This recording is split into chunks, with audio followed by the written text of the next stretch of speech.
সমস্ত বন্ধুদের জানাই শুভ জন্মাষ্টমীর শুভেচ্ছা। তো সকাল সকালে মোটামুটি পুজোর বাসন টাসন মেজে আর যা কাজকর্ম ছিল ঠাকুর ঘর মুছে ফুল টুল গুছিয়ে টুছিয়ে সমস্ত কমপ্লিট করে তারপর স্নান করে নিয়েছি।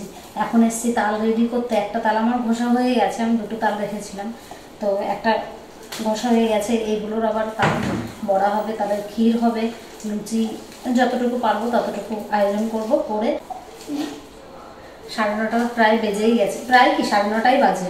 ভেবেছিলাম একটু সকাল সকালে পুজোটা সারবো, তো সব করতে করতে এতটা বেলা হয়ে গেল।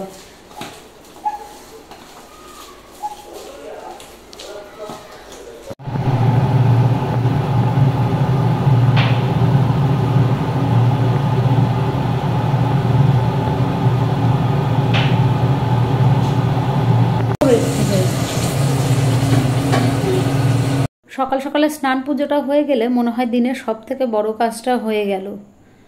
অনেকটা নিজেকে হালকা লাগে। সত্যি কথা বলতে সকাল সকালে স্নান করে পুজো দেওয়ার মধ্যে কী যে শান্তি। আজ যেহেতু জন্মাষ্টমী, তাই গোছগাছ করতে করতে বেশ অনেকটা দেরি হয়ে গেল। তো মোটামুটি আমি ভোগের সমস্ত কিছু রেডি করে নিয়েছি। রেডি করে তারপরে ঠাকুর ঘরে চলে এসেছি। তো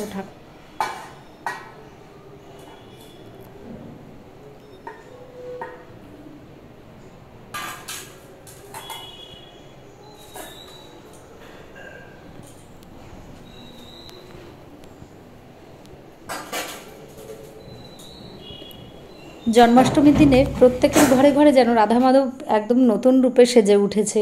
ড্রেস আর গয়নাগাটিতে কি অপরূপ সুন্দর যে লাগছে। ইচ্ছা আছে সামনের জন্মাষ্টমীর আগে ঠাকুরঘরটা আরেকটু ভালো করে সাজাবো। দেখা যাক কতদূর কী হয়ে ওঠে। যাই হোক, পুজো তো কমপ্লিট হলো। পুজো কমপ্লিট হতে হতেই অনেকটা টাইম লেগে গেছে। তো এখনও রান্নাবান্না কিচ্ছু হয়নি। সকালে সব সেদ্ধ ভাত খেয়েছিল। এখন আবার চলে আসলাম রান্নাঘরে। এই যে আমার রান্নাঘরের অবস্থা একদম ফাঁকা। এখন যাই হোক একটুখানি কিছু করব, তারপরে আবার দুপুরের খাওয়া দাওয়া, তাই তো। সন্ধ্যাবেলাতে আমি আর ছোটো মেয়ে দুজন মিলে চলে আসলাম পাড়ার রাধা গোবিন্দ মন্দিরে। তো দেখুন কি অপূর্ব সুন্দর সাজিয়েছে মন্দিরটা, দেখে যেন চোখ ফেরানো দায়। আর এদিকেও দেখুন পুজোর প্যান্ডেলও শুরু হয়ে গেছে। পুজো তো আর বেশি কয়েকদিন বাকি নেই, অল্প কয়েকদিন বাকি আছে। তো এখন থেকে প্যান্ডেলটা শুরু না করলে পরবর্তীতে আর শেষ করা মুশকিল হয়ে যাবে। আর সত্যি কথা বলতে কী যে অপূর্ব লাগছে মন্দিরটা দেখতে, একদম চোখটা জুড়িয়ে যাচ্ছে।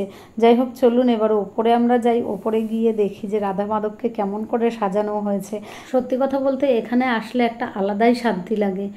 বেশ অনেকক্ষণ বসে থাকি।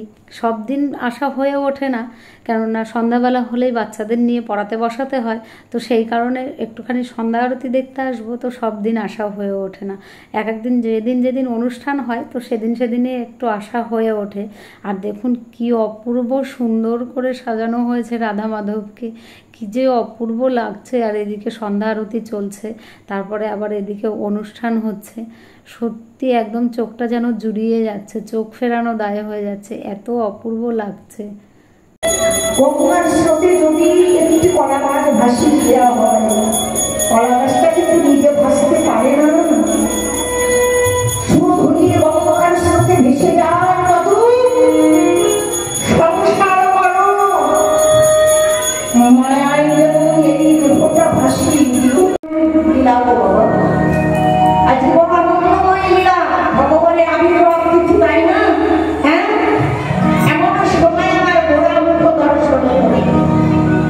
নবদ্বীপের শ্বাস পণ্ডিতের ধরণী তিনি এসে বলছে, সচি সচি তোর হিমায় কোথায়? বলে না সচি ঘরের মধ্যে চলে এসে আসতে হয় নাকি? হ্যাঁ, টাইম হয়ে গেছে খাবার নাকি? হ্যাঁ, 10:10 বাজছে, ওর টাইম হয়ে গেছে খাবার। দাঁড়া দিচ্ছি, দাঁড়া। পেছনে যদি তারা থাকে না, কোনোখানে গিয়ে মনটা স্থির করে বসা যায় না। মন্দিরে একটুখানি বসেছি, আবার পেছনে চিন্তা রয়েছে যে বাড়ি গিয়ে আবার রাতের রান্না বান্না হবে, তো আর বেশিক্ষণ বসা যাবে না। তো একটুখানি কীর্তনটা শুনেই তারপরে আবার চলে আসলাম বাড়ি। আর বাড়ি এসে এই যে ড্রেস ফ্রেস চেঞ্জ করেই ঢুকে গেছি রান্নাঘরে। রান্নাঘরে না ঢুকলে তো আবার এদিকে রাতের খাবারের দেরি হয়ে যাবে। যাই হোক, চলুন ভিডিওটাও তাহলে এখানে শেষ করছি। সবাই ভালো থাকবেন।